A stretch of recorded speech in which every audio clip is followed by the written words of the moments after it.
जाहे बेधी राखे राम, जाहे बेधी राखे राम, अरे ताही बेधी रही और सीताराम, सीताराम, सीताराम कहिए, सीताराम, सीताराम, सीताराम कहिए।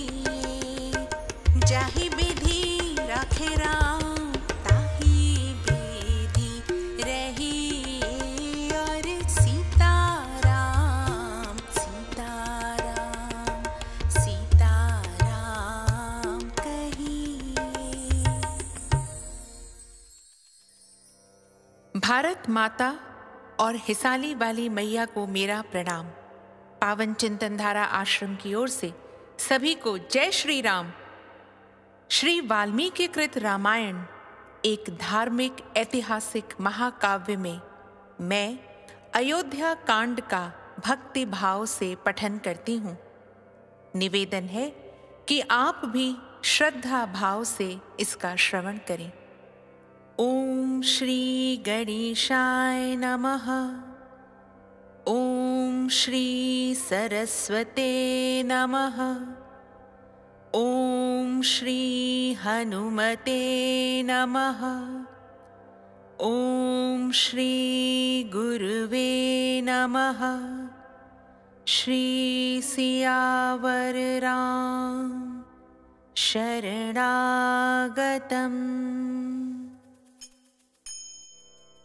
41वां सर्ग।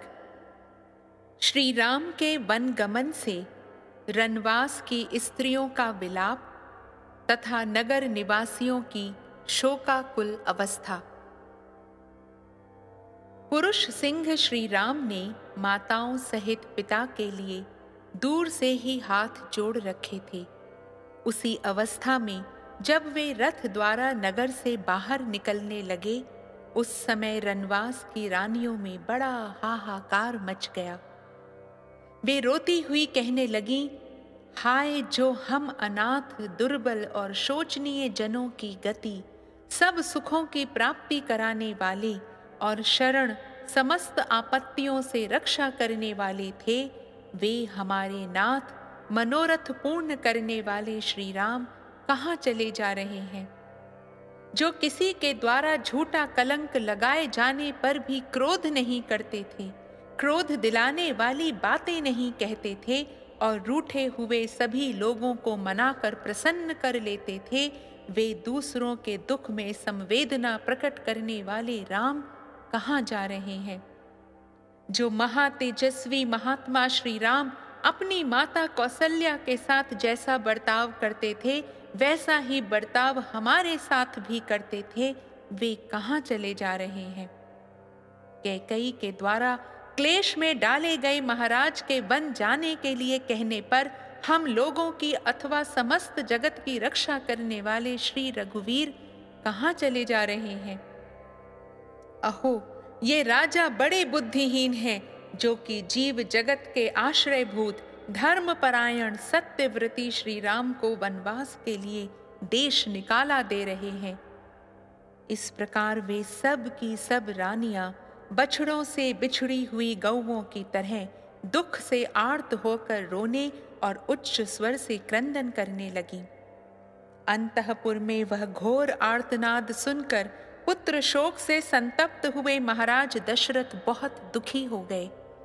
उस दिन अग्निहोत्र बंद हो गया, गृहस्थों के घर भोजन नहीं बना, प्रजाओं ने कोई काम नहीं किया। सूर्य देव अस्ताचल को चले गए, हाथियों ने मुंह में लिया हुआ चारा छोड़ दिया, गौओं ने बछड़ों को दूध नहीं पिलाया और पहले पहल पुत्र को जन्म देकर भी कोई माता प्रसन्न नहीं हुई। त्रिशंकु, मंगल, गुरु, बुध तथा अन्य समस्त ग्रह शुक्र, शनि आदि रात में वक्र गति से चंद्रमा के पास पहुंचकर दारुण क्रूर कांति युक्त होकर स्थित हो गए।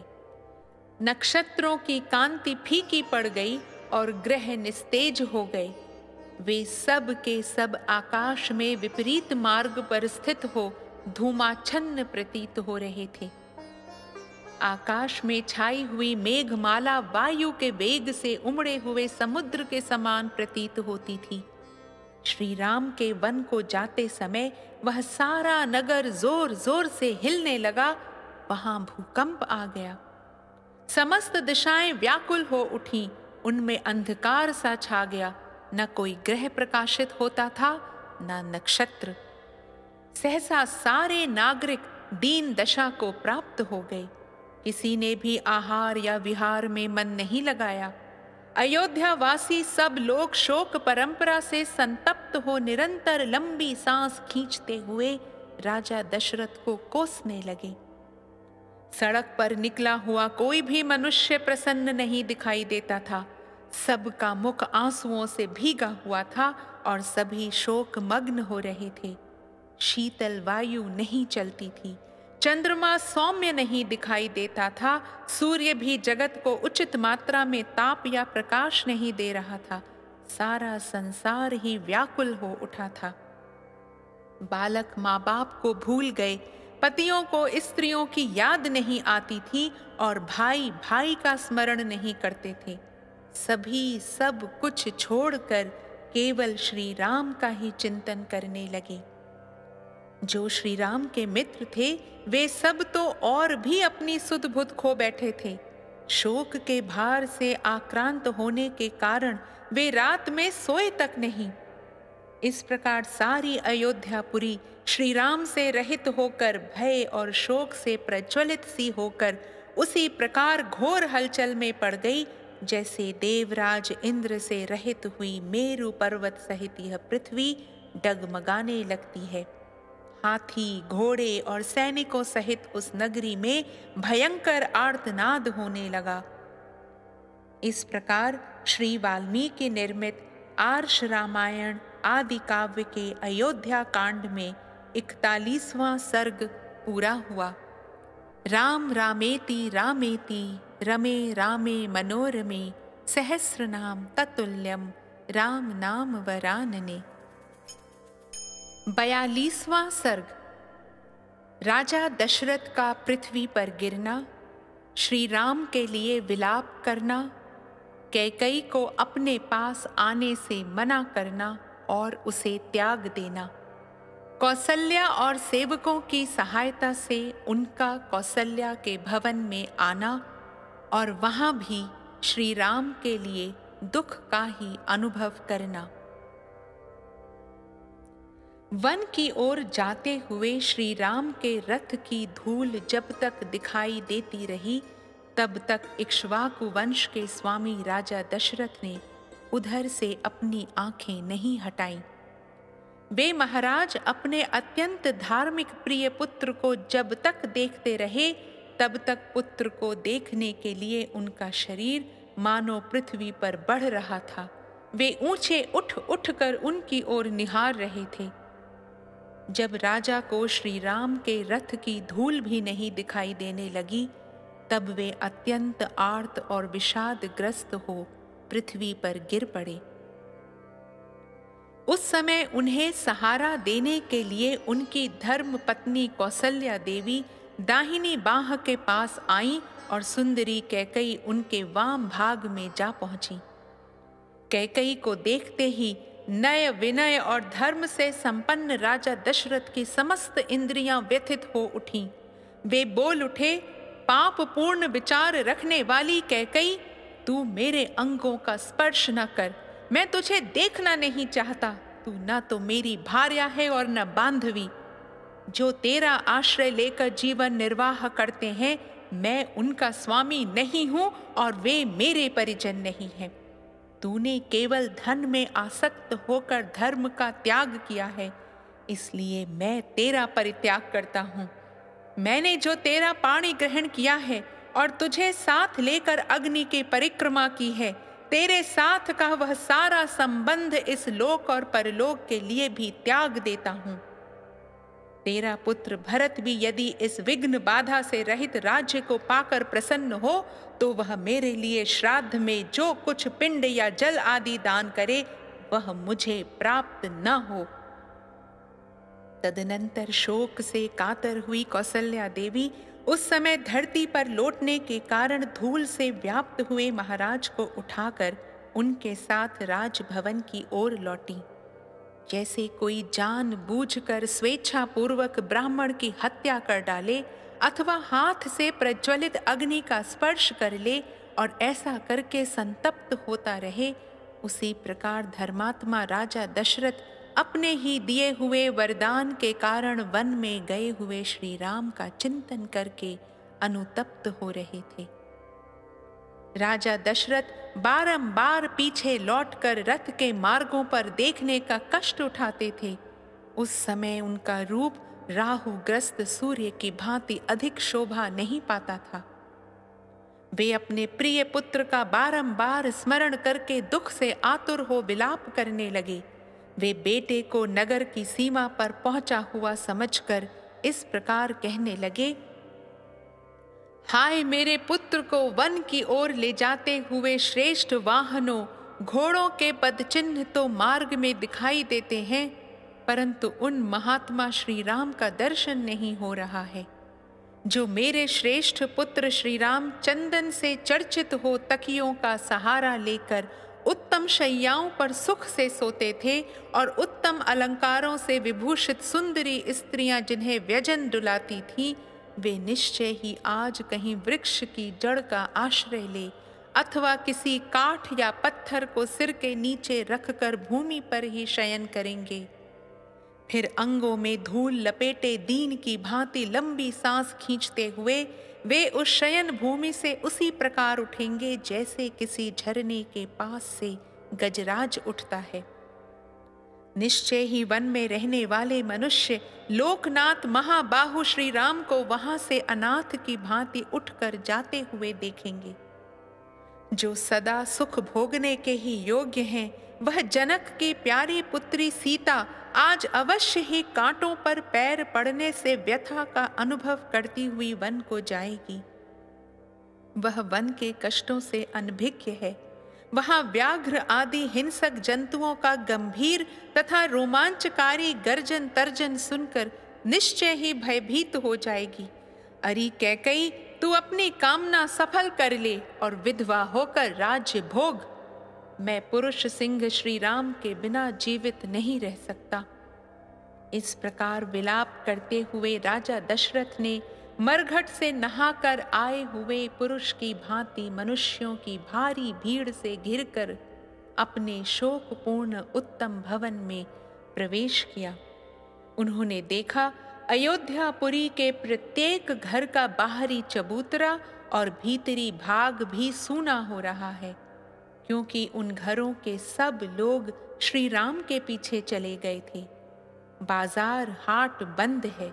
जो लोग नगर में हैं, वे भी अत्यंत क्लांत, दुर्बल और दुख से आतुर हो रहे हैं तथा बड़ी बड़ी सड़कों पर भी अधिक आदमी आते जाते नहीं दिखाई देते हैं।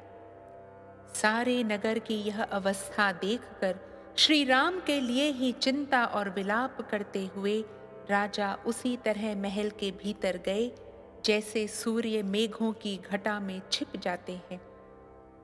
श्री राम, लक्ष्मण और सीता से रहित वह राजभवन उस महान अक्षोभ्य जलाशय के समान जान पड़ता था जिसके भीतर के नाग को गरुण उठा ले गए हों। उस समय विलाप करते हुए राजा दशरथ ने गदगद वाणी में द्वारपालों से यह मधुर, अस्पष्ट, दीनता युक्त और स्वाभाविक स्वर से रहित बात कही, मुझे शीघ्र ही श्री राम माता कौसल्या के घर में पहुंचा दो, क्योंकि मेरे हृदय को और कहीं शांति नहीं मिल सकती।